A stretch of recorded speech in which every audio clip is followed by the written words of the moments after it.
If you're job hunting in Boston, you've come to the right place. We want to make sure that you not only enjoy being in Boston, but you see yourself here and that we can keep you here. Because when you graduate in a town full of top-notch schools, the market can feel a little crowded. I think it's really tough out there. So how can Gen Z candidates stand out? And how can employers attract young talent? We value work-life balance, and I think, with millennials that was said a lot, but maybe not lived out as truly as Gen Z means to, at least. We're breaking it down in the final installment of Good Job Hunting, our guide to Boston's early career job market, and today we've called in the experts. It's about being genuinely interested in other people. Jane Matson is a career counselor who loves working with recent grads to zhuzh up their resumes and land those interviews. One of the things that I encourage people to do is even use people's names. What do you mean by that? Because if you're texting, they don't usually say,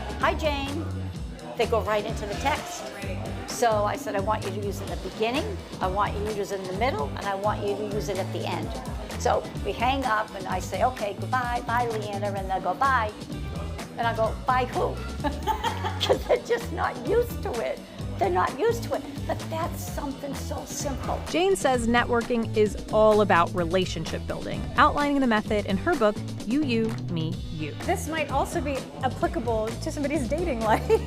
Leanna, I have something in the book on that. Jane says the pandemic and a lot of screen time may leave some Gen Z candidates intimidated by big networking events.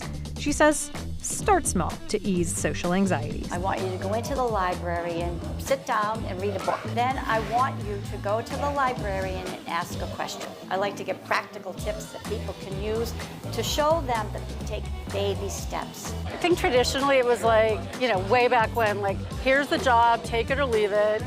This is what it is, and suck it up if you don't like these pieces of it. And folks are so much more empowered to share and give feedback, and reviews are 360, and people post on Glassdoor or wherever about their experiences, and people are not hesitant to share. Sandy Lish at the Castle Group says employers also need to adapt to a new wave of working style, one that centers community building in an increasingly digitized world. But it's really important to build a culture that is a community within our own organization. And because we're in a hybrid world now, we don't have as much time to be together. So we're also very intentional in finding spaces to build that community. And those young employees say they want that investment. Gen Zs are really prioritizing that mentorship and development piece. They are really big on real-time feedback, so they want an organization that's going to help them grow and that's going to show them what the next step is. So if you're currently on the hunt, use these tips to help guide you on your journey. In the meantime, we wish you the best of luck as you search for the perfect job.